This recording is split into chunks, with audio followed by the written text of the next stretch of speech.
Assalamualaikum warahmatullahi wabarakatuh dan selamat pagi. Masih lagi dalam bab 5.0 Ikatan Kimia, kita akan lihat pada subtajuk 5.3.2 Persamaan dan perbezaan di antara ikatan ion dan ikatan kovalen, dan kemudian kita akan pergi pada subtopik yang baru iaitu 5.4 Ikatan Hidrogen.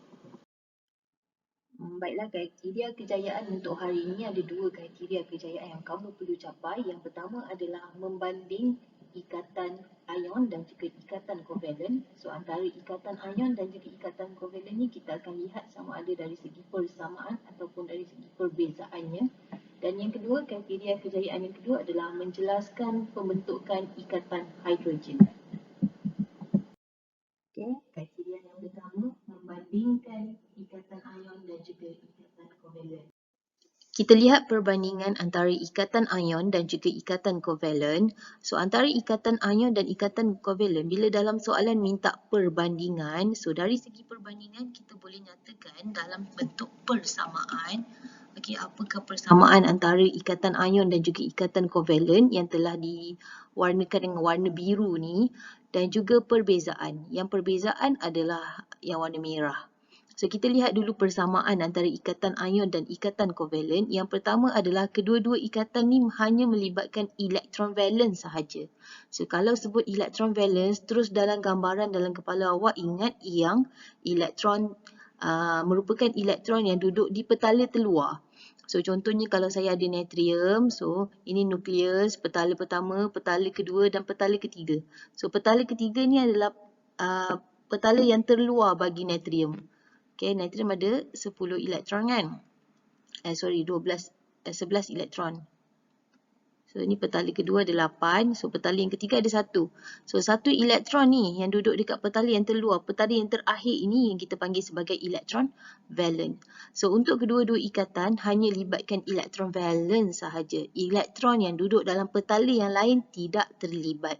Okey, yang perbandingan yang kedua adalah dari segi persamaan, kedua-dua ikatan ion dan juga kovalen, tujuan membentuk ikatan adalah untuk atom mencapai susunan elektron duplet atau oktet yang stabil.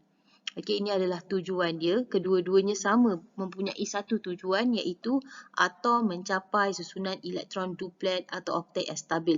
Inilah sebab kenapa hanya elektron valence sahaja yang terlibat. Sebab elektron yang duduk pada petala yang lain dia dah stabil. Okey, dah capai susunan elektron duplet ataupun oktet.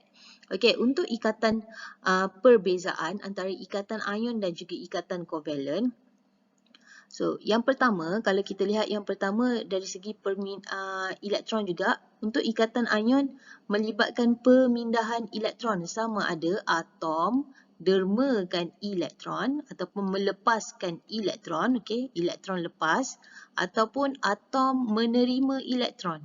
Nah, ni kita sebut sebagai pemindahan elektron. Tetapi dalam ikatan kovalen, dia melibatkan perkongsian elektron. Tak ada derma elektron, tak ada lepaskan elektron ataupun tidak menerima elektron, tetapi berkongsi elektron.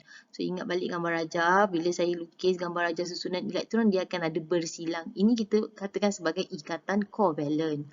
Okey, bagi ikatan ion tadi tu dia bukannya berkongsi, dia adalah atom lepaskan elektron ataupun atom tersebut menerima elektron. Okey, untuk perbezaan yang kedua, dalam ikatan ion antara atom logam dan atom bukan logam. So, pembentukan ikatan ini terbentuk antara atom logam dan juga atom bukan logam. Okey, so, contohnya adalah natrium dan klorin. Okey, pembentukan ikatan antara natrium dan klorin. Kalau kita tengok natrium ini adalah logam dan klorin adalah bukan logam. Okey, inilah pembentukan ikatan ion. Tetapi dalam ikatan kovalen, pembentukan ikatan terbentuk antara atom bukan logam. Kedua-duanya adalah bukan logam. Contoh seperti air. Kalau kita tengok formula air H2O, hidrogen adalah bukan logam dan oksigen adalah bukan logam. Okey, yang seterusnya, perbezaan yang ketiga adalah dalam ikatan ion dia akan membentuk ion lah. So, ion apa yang terbentuk adalah ion positif dan juga ion negatif. So, dalam sebatian ion, okey, sebatian ni maksudnya dia dah bergabung. Ion positif dah bergabung dengan ion negatif. Okey, ion negatif. So, mesti kena ada dua, ion positif dengan ion negatif. Tetapi untuk ikatan kovalent, dia tidak membentuk ion tetapi membentuk molekul. Okey, itu adalah persamaan dan juga perbezaan bagi ikatan ion dan juga ikatan kovalent.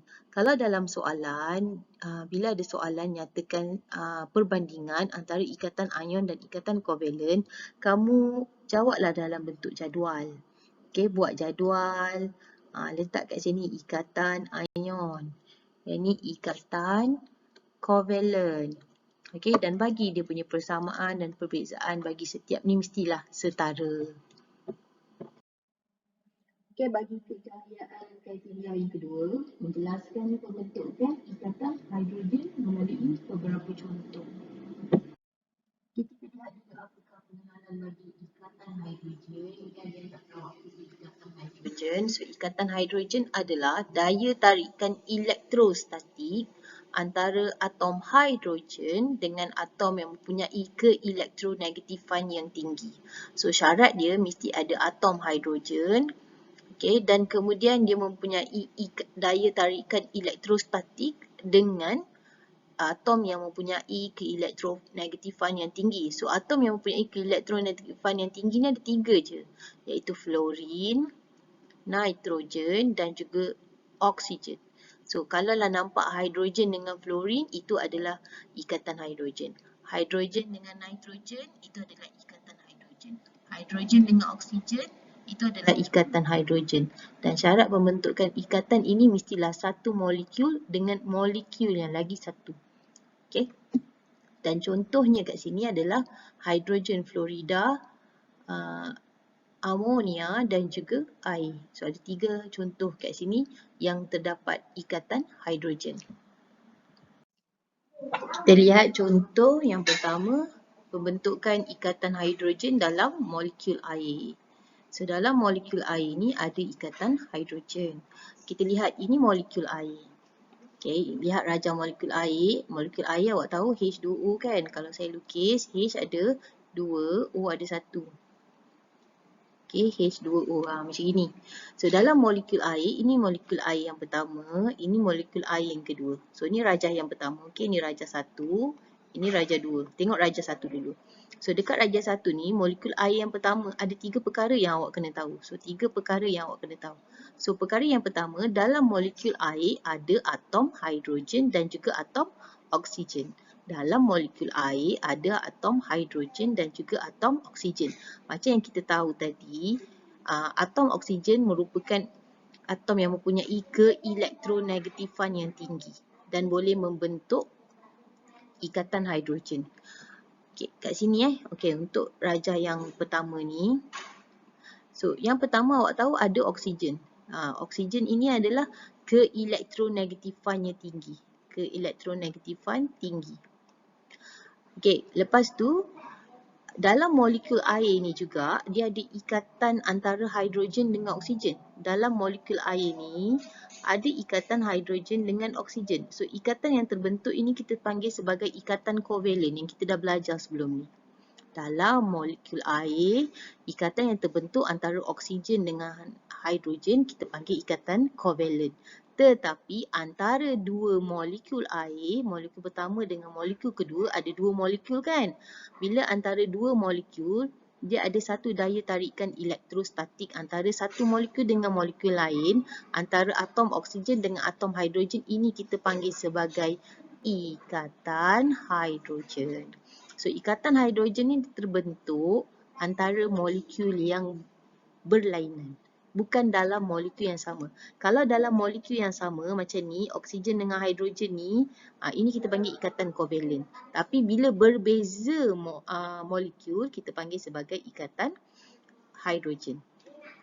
Okey, kita tengok contoh yang kedua ni. Okey, tengok contoh yang kedua. Okay, yang ni, rajah 2. So, dekat rajah 2 ni, saya nak awak kira dulu ada berapa molekul air.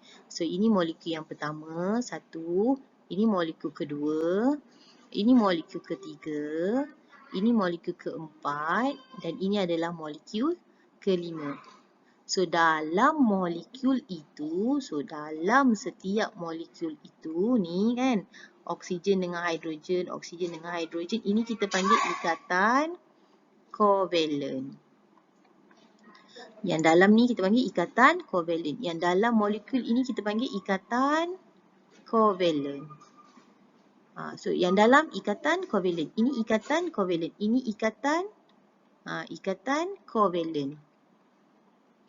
So antara molekul pertama dengan molekul kedua. Tengok. Antara molekul pertama dengan molekul kedua. Dia ada satu daya tarikan elektrostatik antara oksigen dengan hidrogen. So antara oksigen dengan hidrogen ni, ini kita panggil sebagai ikatan hidrogen. Ini ikatan hidrogen antara molekul dengan molekul lain. Antara molekul dengan molekul lain. Antara molekul dengan molekul lain. Antara molekul dengan molekul lain. Ini kita panggil sebagai ikatan hidrogen. Okey, itu dari segi huraian, bukan penerangan. Tapi kalau kita nak huraikan macam mana, so ayat dia ada 5 ayat. Ayat yang pertama, tengok ayat yang pertama. Atom oksigen keelektronegatifan tinggi. Molekul air terdiri daripada satu atom oksigen dan 2 atom hidrogen.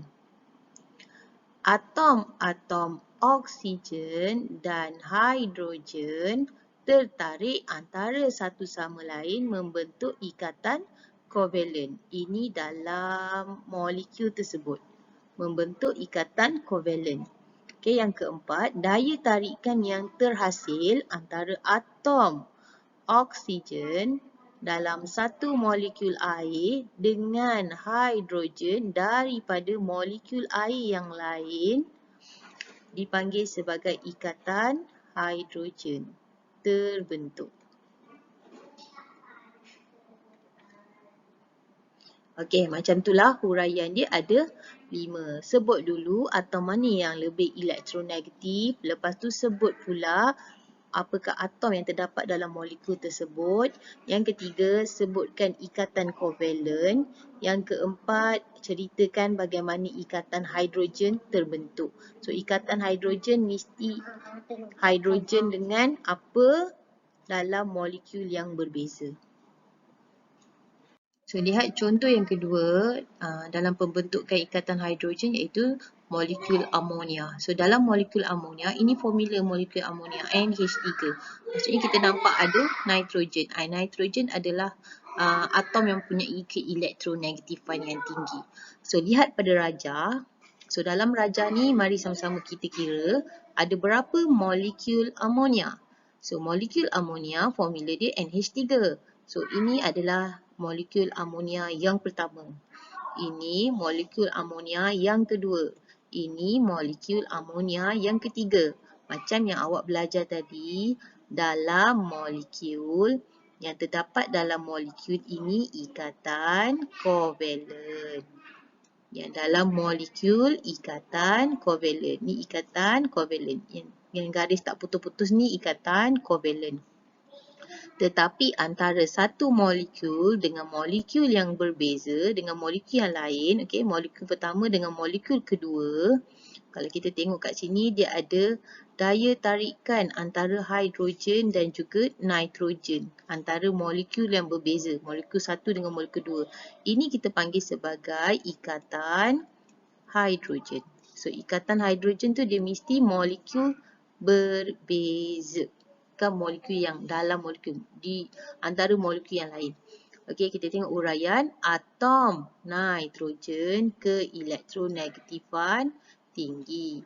Molekul amonia terdiri daripada satu atom nitrogen dan 3 atom hidrogen.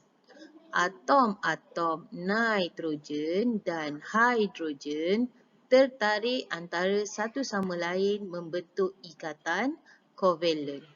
Daya tarikan yang terhasil antara atom nitrogen dalam satu molekul amonia dengan atom hidrogen daripada molekul amonia yang lain, ikatan hidrogen terbentuk. Okey, itulah huraiannya mesti kena ada 5 poin. Poin yang pertama, sebut mana atom yang elektronegatif tinggi. Poin yang kedua, sebutkan atom yang terdapat dalam molekul tersebut. Poin yang ketiga, nyatakan ikatan kovalen. Poin yang keempat, mesti ada satu molekul dengan molekul yang lain untuk tunjukkan ikatan hidrogen terbentuk. Okey, yang terakhir sekali ni kita lihat pembentukan ikatan hidrogen dalam contoh hidrogen fluorida.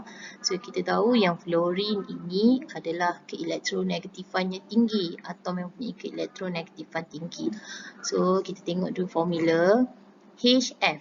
HF ini satu molekul. HF ini molekul yang kedua.